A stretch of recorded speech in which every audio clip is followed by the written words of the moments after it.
TommyMcKearney speaking at the recent Charlie Donnelly Winter School in Dungannon. This event was organised to commemorate the struggle of Charlie Donnelly, who fought with the International Brigade in Spain and died in February of 1937 at the Battle of Jarama. TommyMcKearney outlines the progress of socialist republicanism in County Tyrone in the 60s and 70s and very briefly brings it up to date. What I hope to cover is a more contemporary period in Tyrone, and we'll deal with that now. The idea that there's a socialist influence on republicanism in Tyrone, I think, has been established by Fergal, but it's something that can neither be exaggerated nor dismissed, but it certainly is there. And when we look at it in the wider context, socialist republicanism, or what we might describe it as socialist republicanism, it emerged, I think we can agree, really defined through James Connolly, and through the years of Connolly, through the revolutionary period, and right up to the Republican Congress, 1934. But socialist republicanism took a severe setback towards the end of the 1930s as a result of a number of things, principally the reaction that was in Ireland, but also by the fact that so many Republican socialist activists went to Spain to fulfill their internationalist duty, to do what they had to do on behalf of democracy in Spain to resist fascism, but paid an extraordinarily heavy price for that. And many of the best, enthusiastic, young, energetic activists of the left were lost in Spain. And that obviously had its impact on the progress of socialist republicanism in Ireland. Another detrimental aspect of this was that with the outbreak of the Second World War, one of the principal dynamos for socialist republicanism in Ireland, the Communist Party, because of circumstances arising from the Second World War, the Communist Party was forced into a position of north and south, and therefore the momentum, the focus on fighting fascism and Nazism through the Second World War diverted some of the energy out of socialist republicanism. And effectively, for 30 years after the ending of the Republican Congress, socialist republicanism was in recession, if you like. But again, we can find it re-emerging, and first really re-emerging as a coherent programme in the very early 1960s. And I'm just going to quote from this, and this was a document, Ireland's Path to Socialism, 1962, by the Communist Party, at that stage still defining itself the Communist Party of Northern Ireland. But I think when you hear this particular paragraph, you'll see something that's emerging through the 60s and the return to the centre of socialist republicanism. With all opposition forces at parliamentary level and many organisations of the working class and labour movement in opposition, in one form or another, to this denial of democracy, here is the fundamental ingredient for a united struggle against unionist domination of political affairs in Northern Ireland. Abolition of all anti-democratic laws, an end to civil and religious discrimination, and an end to the rigging of electoral areas in the interests of the wealthy can be accomplished by united action of the people. The organised labour movement is the force to lead the struggle for democracy and the rights of the individual to participate with equality in public affairs. And as I said, the Communist Party has this struggle as its foremost aim.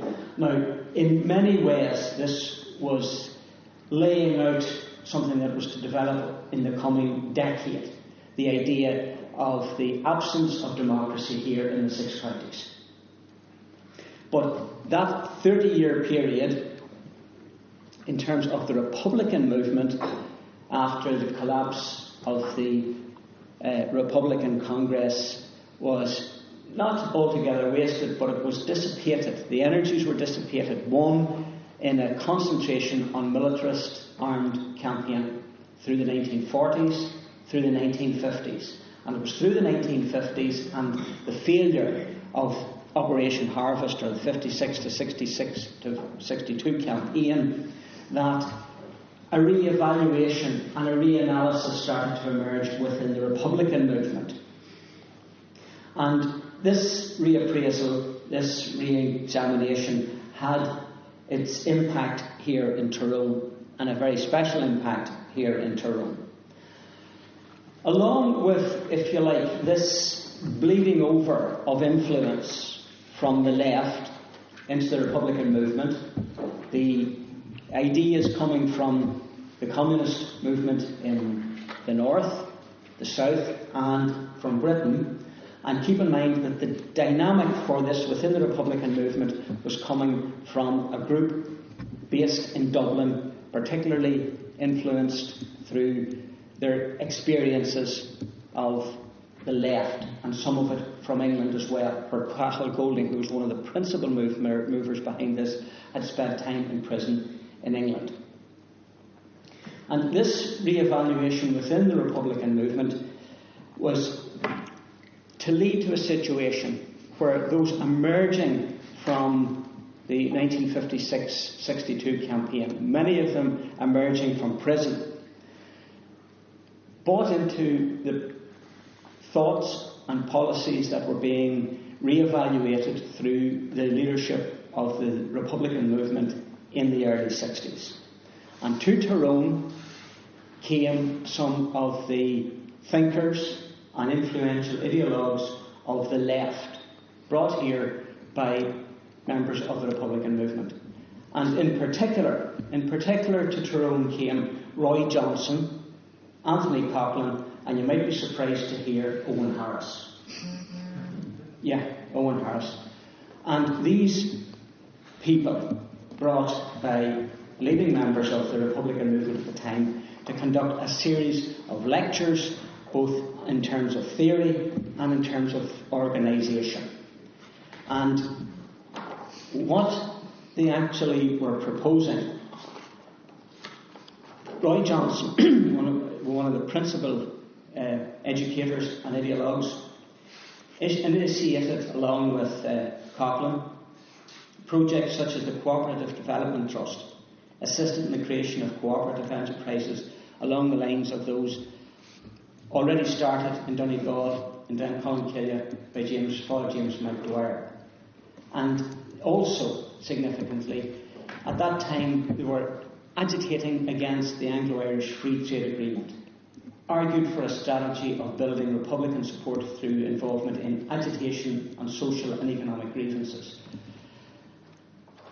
And this was not something that was simply imported. This was something that was taken up by and run with by the Republican movement in Tyrone at the time, given the conditions and given support from within the leading figures within the Republican movement at the time.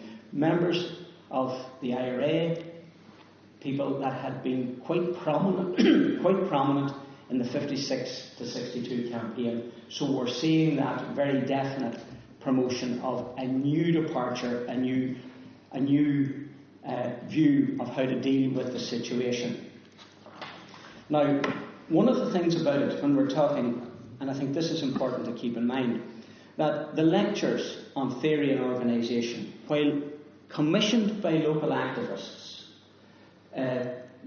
identified with the IRA at the time, known for the most part to be members of the IRA, that the people delivering the lectures, Roy Johnson, Coughlin, Harris, were all effectively Dublin based. And that I'll explain, hopefully, the significance of it. The Republican movement at the time was also led and driven from the Greater Dublin area.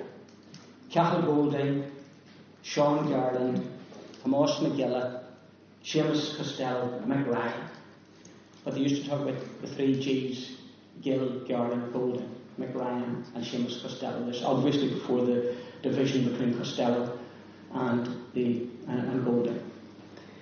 And what's important to keep in mind is that while they were bringing and the driving force behind and the facilitators for this newer departure, the re-evaluation of republicanism and the Republican movement and the Republican process here in Tyrone and wider afield, that their understanding of life, their life's experience, was heavily influenced, naturally enough and unavoidably, by the fact that they were Dublin, south of Ireland based people. Their understanding of class struggle largely influenced by their knowledge and experience in Dublin. And that becomes important and significant as time goes by. Now, the Republican movement in Tyrone at the time, through the 60s, was not just concentrating on agitation.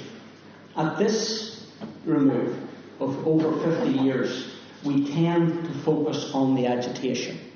But what the Republican movement, influenced as it was by Johnson, Coughlin and the Dublin leadership, was also offering a proactive engagement. And what they were doing and seeking to do was to offer a viable alternative to the economic and social conditions of the time. Credit unions, cooperatives, house building. And they did offer credit unions. Now, I'll come back to this in a few minutes. But the credit union movement was being advocated and strongly supported by the Republican constituency. Credit unions, as we know, basically aimed at the less well-off to provide credit on a small-scale basis with reasonable repayments. And let me just say something for you. Some of you will recognise the names, maybe most of you won't. But if we take it this way, that in Coal Island, one of the principal supporters of the credit union in Coal Island was a man called Liam McIntyre. In my home village of the Moy, the principal supporter of the credit union was his brother Frank McIntyre. But the difference is this, that in one case we're talking about someone who was a Republican Socialist, and the other man, decent man, Frank McIntyre, school teacher, but to become a member of the SDLP. And I'll cover the significance of this in a few minutes. Again, cooperatives and self-starting factories were being promoted as an economic alternative. A cooperative, for example, in Edinburgh, an agricultural cooperative, which was envisaged as somewhere where there would be bulk buying of fertilisers, farm machinery, and there would be a cooperative to sell the produce of the farm. It didn't work out quite as well as they'd hoped, but this was an idea that was being promoted. Probably the most spectacular intervention by Republicans in the cooperative movement in Tyrone came with the Lough Neagh Fishermen's Association. And here was the Lough Neagh by the early 60s, owned by a foreign company working along with local aristocrats. A Dutch company. And the battle was, it actually was a fairly intensive struggle on the Lough itself to take back the control of the wealth on the Lough from the multinationals. And this involved actual physical battles on the boats, on the shore, blocking of the export of the eaves, which was the primary wealth generating a commodity from the Lough. And we can then go through at a later stage to the, if you like, the weakness in the cooperatives. But this was being promoted by one Republican, but on the other hand by other elements as well, and this also becomes important as we go through it. There was also an idea of building houses to answer and address the issue of homelessness. Oddly enough, because of the makeup of Northern society at the time, it became important that in order to access land and planning permission, that the Catholic Church would be involved in house building. And again, we have house building here in Dungannon, led to a large extent and fronted by Father Austin Eustace, but supported by elements within the Republican movement. Significantly, what happens there, though, is that the houses that are built here in Dungannon and Gordonseer and Dalriada, for the people from the area that know them, predominantly awarded to Catholic middle class people. And this becomes important. That where we're looking at is effectively class divisions within the non-unionist, Catholic, nationalist, Republican community, call it what you will. The idea that they would actually take possession of the economy or try to address the economic needs of the people was quite important, because it wasn't quite simply identifying or critiquing the failures of unionism and or capitalism or both, nor was it simply critiquing the discrimination which was there in plenty, but there was also an effort being made to involve people in accessing and progressing their own benefit.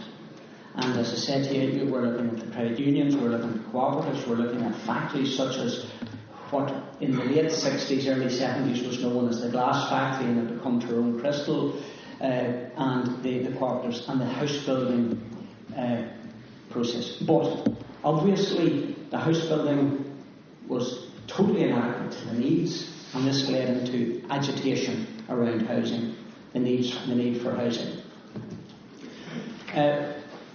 The movement within the Republican movement at the time was not something that came by accident, but it was being led and designed.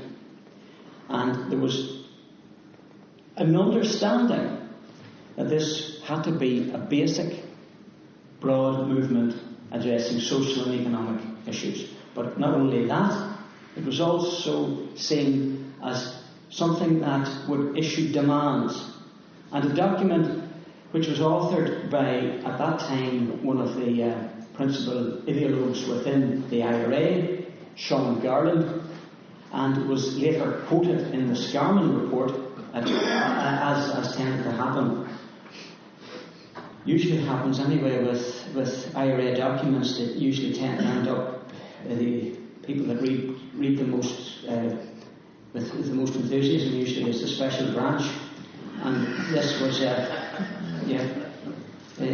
IRA tended not to read them as enthusiastically as the special branch, but what it did clearly outline was the demands. But Garland talks about, in particular, this would equate to the well-intentioned people within the Protestant community and the trade union movement. So it wasn't just addressing the Catholic population, there was an understanding, as Fergal has pointed out, that this had to be something broader than just of interest to, if you like, the narrow Catholic community.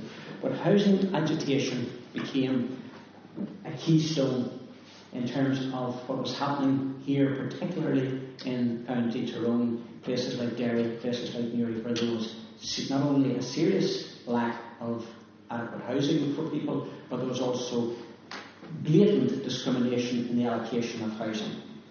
And where the first spark fell was in the village that Fergal has talked about, Caledon, where Padre Donnell had led the strike, where the local unionists had crushed it with blatant use of sectarianism.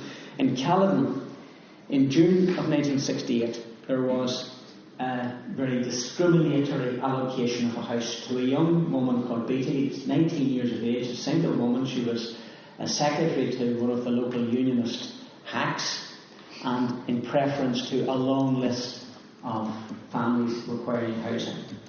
And among those that needed housing were a family called Goodfellows. Mrs. Goodfellow's maiden name was Gildernew. She's the aunt of Michelle Gildernew, the local MP. Her mother, a lady called Annie Mary Gildernew, had, as a young woman, spent time in England and had been a member of the Connolly Association. and had spoken on several platforms. This was old Annie Mary knew Michelle's grandmother. Annie Mary had been a speaker on platforms for the Connolly Association in Britain, had picked up a lot of the politics of the Connolly Association and its emphasis on democratic politics, protest politics, engagement. And Annie Mary, along with the local Republican club, at that time Sinn Féin was under a ban, and instead of having what would now be known as Sinn Féin Common, they were known as Republican clubs. And the Republican club in a place called the Brantry, which is 5-6 miles from Dungannon. It's on our way back to, if you're travelling from here to Alpnacloy, the local Brantry Republican club decided that they would squat in the house in Caledon. And the Goodfellow family and the Republican club occupied the house. Austin Curry came along, who was at that time a member of the Nationalist Party, and Austin Curry, because Austin Curry was there, what it meant was that the publicity was stoked up by the fact that the local MP was part of the squat. The police then came with council workers, and council workers monitored, or if you like, protected by the police, used quite considerable force in evicting Austin Curry, members of the Republican Club, and there was some very graphic photographs in the local papers here, the Tyrone Democrat and the Dungannon Observer, of Mrs. Goodfellow being dragged out forcibly, a woman with 6 or 7 children being dragged out fairly brutally from the house. Now, the point about I'm making here is that that direct action was the initiative of the local Republican clubs in the Brantry outside Dungannon here. This then led to a march from Culleland to Dungannon, a civil rights march. Now, there had been a civil rights movement had been set up earlier. I mean, I don't think we need to go into the Northern Ireland Civil Rights Association. We're not strictly speaking dealing with that tonight, but it had been set up earlier, and this was the front organisation that was providing the organisational cover under which the march from Culleland to Dungannon, to highlight housing discrimination and the fact that there had been brutality in Caledon. Now, at this stage, it was still effectively pretty much a local issue, although there was clearly support coming from people in Derry, people in Belfast. But the march from Culleland to Dungannon, civil rights march, it was led by the executive of the Northern Ireland Civil Rights Association, and its front, the chair of the NICRA was Betty Sinclair of the Communist Party. Other members of the Civil Rights Association, it was a broad-based front.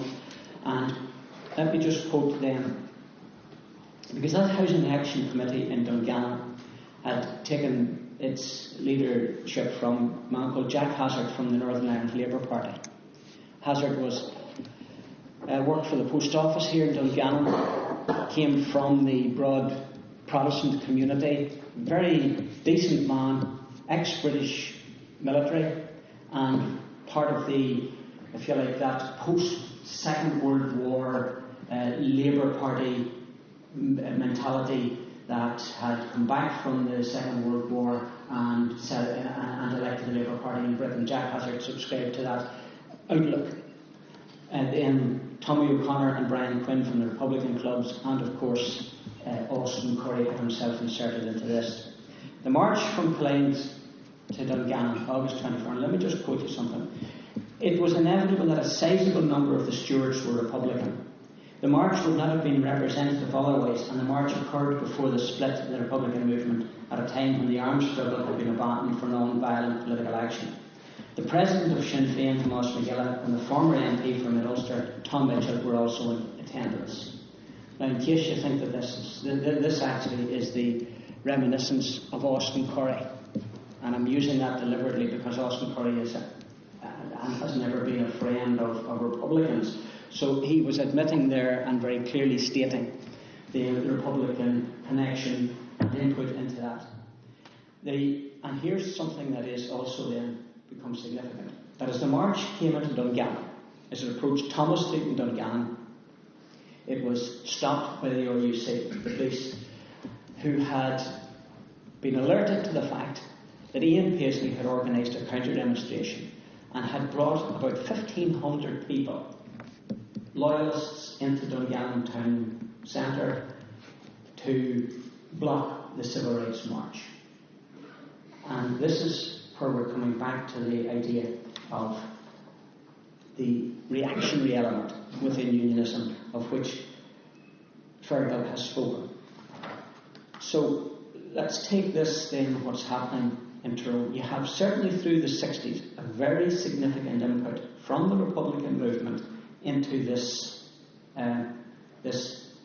new departure, social, economic, asking for basic democratic rights, and not necessarily focusing on the constitutional issue of partition, in spite of the fact that the Republican movement at that time, this is pre the 69-70 split, where the leadership was still made up of Cathal Golding, Sean Garland, Tom Gill, Mick Ryan, that they did very clearly say in their internal documents that there would come, if sufficient demands for democracy and change were put, that it would invariably lead to a conflict. In other words, saying that the state does not surrender its position voluntarily. There was obviously a desire within the leadership of the Republican movement at the time to move beyond a simple, basic democratic programme for housing and employment rights in the 6 counties. But that was not their priority at the time. They were taking a longer view. Now, I think it's important when we're talking about left republicanism in general and left republicanism in Tyrone to then go back and look at Northern Ireland of the time. There was a growing discontent through the 60s. It had been festering from the foundation of the state and even long before that. But that festering discontent that was manifesting itself in the 60s was not confined to unhappy Republicans or even nationalists. Significant sections of liberal unionism, the Northern Ireland Labour Party, there was a Northern Ireland Liberal Party, and even some members of the Unionist Party recognised and understood that the undemocratic nature of the 6 county state was going to have to change. However, the Unionist ruling elite was faced with a dilemma. Many of them understood that change and reform were essential, but faced with the enormous obstacle of a powerful reactionary element within unionism felt unable to deliver.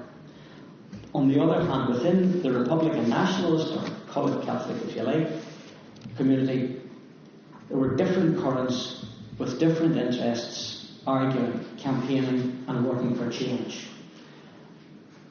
There was undoubtedly common experiences within that, if you like, let's use the word Catholic, and there's no perfectly accurate single word to describe these communities, these groups. There was shared experiences, but not always the same, and it's into this that we see the class differences starting to emerge. And there's at least 3 important currents within that Catholic community. The first one, the Catholic Church had an interest in promoting reform, but ultimately only to serve the Catholic Church's own interests.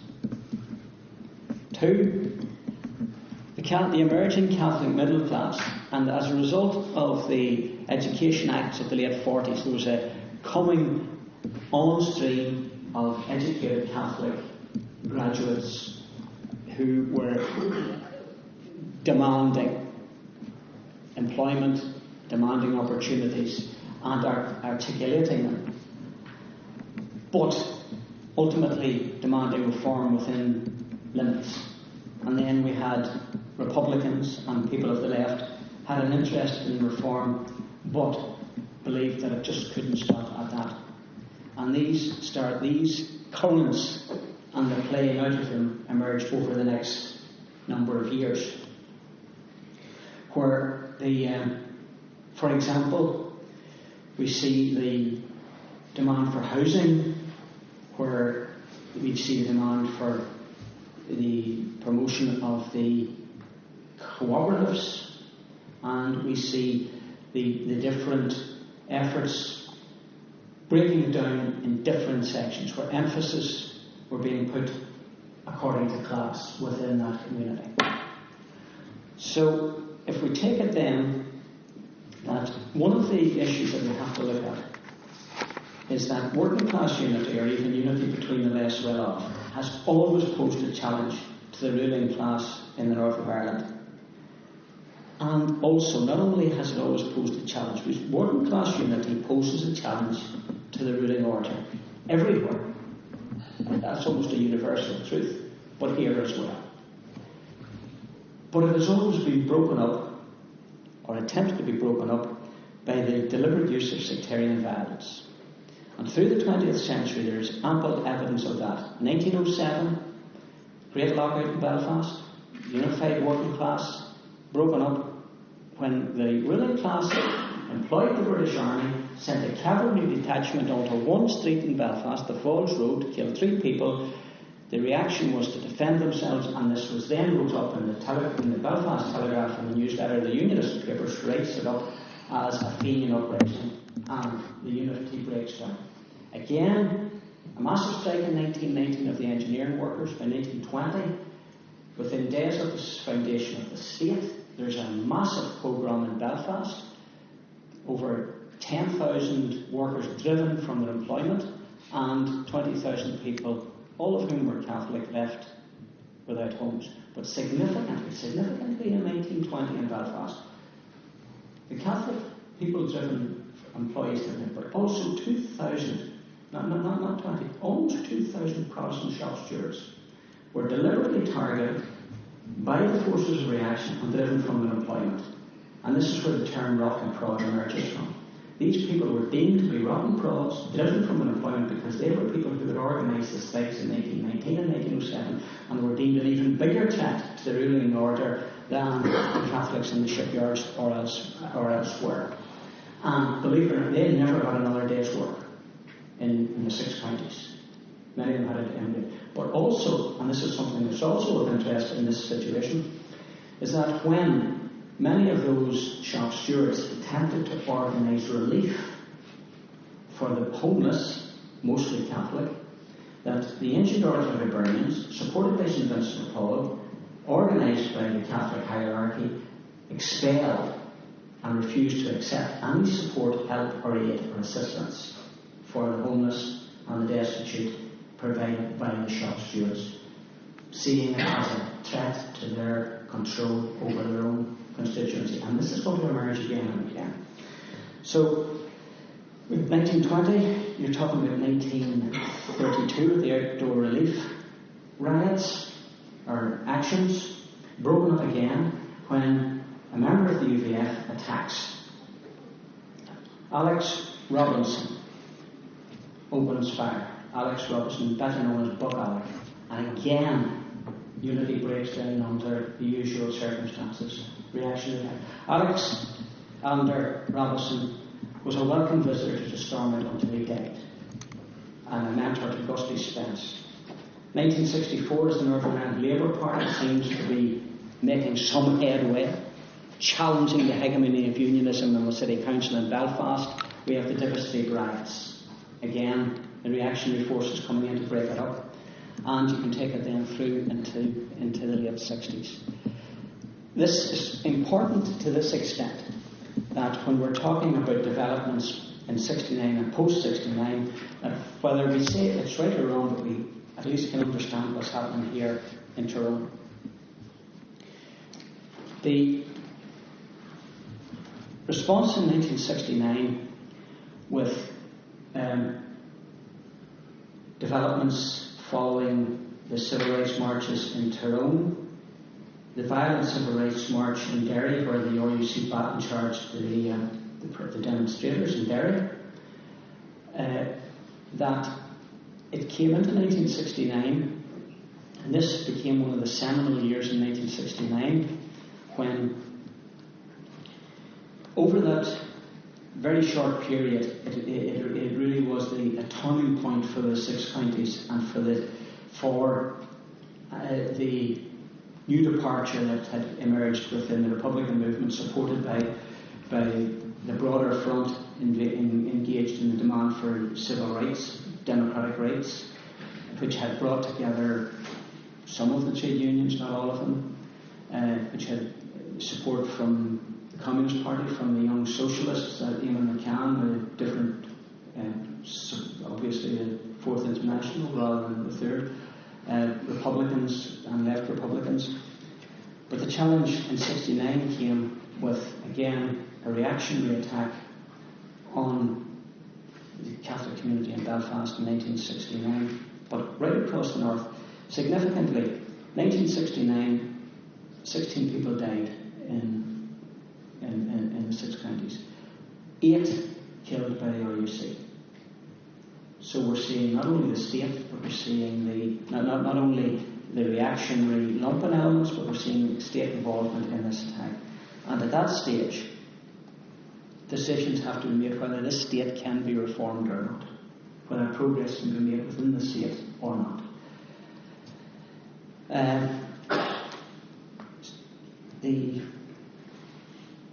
Obviously, Belfast was a unique situation, where the priority in Belfast actually was not for to achieve a united Ireland or to establish a republic or to even attain democratic rights. For people in the nationalist areas in Belfast, the priority was self-defence, which gave rise to, in short order, gave rise to the provisional IRA. But, and I think this is where I have said before, the leadership of the Republican movement was effectively Southern Irish. Well-meaning, had made a profound change to the movement, had pointed it in a new, and I would not disagree with the fact that there was a more progressive direction, but not particularly familiar with the nuances of Belfast. And the response from Cathal Golding to the events in August in Belfast, the criticism is that he had left Belfast unarmed, and that's not actually accurate, because he had left a certain amount of... Cathal Golding, just in case you're unaware, was the chief of staff of the IRA at the time. There was weapons in Belfast, that wasn't the problem. Cathal Golding's response to what happened in August of '69, when Tyrone asked him, "What will your response be?" he said, "Calm the thing down, just calm it down." Understandable under certain circumstances, but those that would have knew the situation would have known that it was not possible any longer to calm the situation down. And when there was demands coming from Tyrone for a different direction, for a more proactive direction, for protection, Golding then delivered what is, if you like, a reasonably typical IRA response. Instead of bringing the issue into the open, Cathal Golding brought an obscure member of the IRA in Tyrone onto the Army Council in an attempt to buy off the dissent. And it simply didn't work. Having said all that, what became after the split, known as the official IRA and the provisional IRA, they didn't actually split in Tyrone until well after internment. There was very seldom any animosity between the official movement and the provisional movement in Tyrone, and right up until well after internment, the two groups were operating together. Partly, if not largely, because of one individual who had, if you like, in some ways, his heart in one camp and his head in the other camp. I'm referring, it doesn't, I think, matter any longer because he's beyond. I'm referring to Kevin Mallon. Mallon's ideology, certainly his heart lay to the left. His instincts were direct action was necessary. And these are, Kevin would tell you of actually occupying houses in Platers Hill. The last time he, for example, saw a guy called Tommy McKearney from Derry, there had been a group came down from Derry. Tommy McKearney took them up to meet Kevin, who is with others from the Killeland Action Committee, occupying a house, squatting a house. That was their difficulty. So this is now. I'm not going to comment on it. These were the decisions that had to be taken. Could the state be reformed? If the state couldn't be reformed, then logically there's an element of saying, let's break the state, let's smash the state. Right? And the reaction and response from the state and its supporters, the idea that this was simply the response from a lumpen element within unionism is challenged by the fact that the vanguard movement by William Craig, which was the ultra-right wing of the Unionist Party, that among its principal supporters in the early 70s was a man called David Trimble and another man called Reg Empey. Now, in later years to be known as liberal, mellow unionists. These guys were driving a hard line on Desi Bowl. Desi Bowl, probably one of the most brilliant minds, legal minds of his generation. And Desi Bowl is interesting to this extent that Desi Bowl, I would suggest, was not a classical religious bigot. It was more in protection of the ruling class. Bowl, in the middle 60s, spent a considerable amount of time in a place called Listamlet, which is a few miles out of here, in the AOH Hall in Listamlet. There had been a swoop on the 12th of July. The RUC made a mass arrest along the Loch Shore. They captured probably 50 to 60 men fighting gamecocks. And these men, who had not benefited from counter-interrogation techniques, all made statements. And therefore, for the following months, Desi Bowl visited every week, practically free of charge, to provide a defence for what was a selection of Hibernians and Orangemen, leading, in fact, to one of the classic comments. They all said that they had perfect excuses, and Desi's comment was, the criminal road's full of perfect excuses. Criminal road's the jail in Belfast.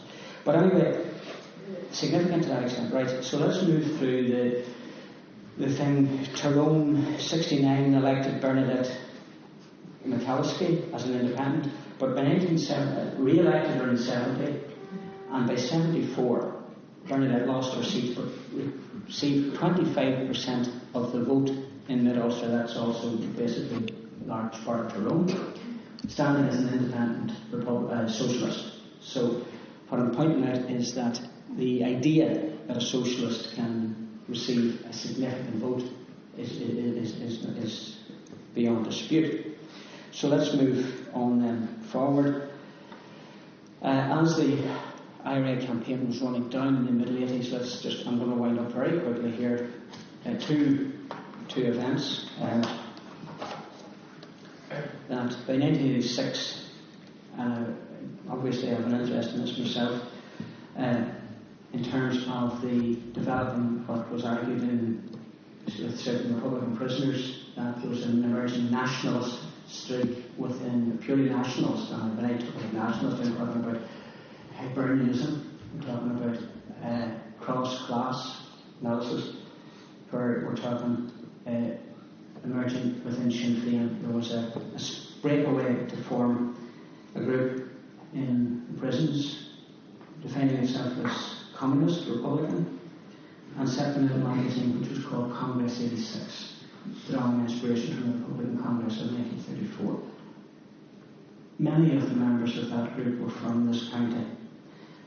And then move on to 2013, when in the aftermath of the establishment of the Padre Socialist Republican Forum, and this in some ways I would argue takes us back, if you like, in a circle to the early 1960s.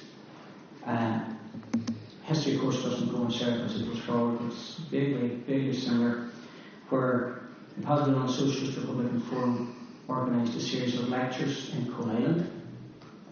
It's fairly called the River. Organised a series of lectures in Coal Island, which was addressed by, among others, Sean Edwards, Eddie Blackham, and Eugene McCartney. Now, for the few that mightn't know, they're members of the Communist Party of Ireland. But the point was that this was facilitated largely through the 1916 societies here in Tyrone. So there is a continuity there, there is a receptiveness there, and there's a radical streak there that we can identify. Not in this county, of course, it's across Ireland, so it's not confined to Dungannon or Tyrone by any manner of means. And for those of you that may be any different, Fergal talks about Killybrachy, that's where Charlie Donnelly come from, and for your amusement, Coal Island and Dungannon have a wonderful relationship that is not uncommon in Ireland, that if you see them playing football, you find out how much they love each other and whatnot. There's a certain amount of parish rivalry between the two areas. So listen, again, Gurmila Marv.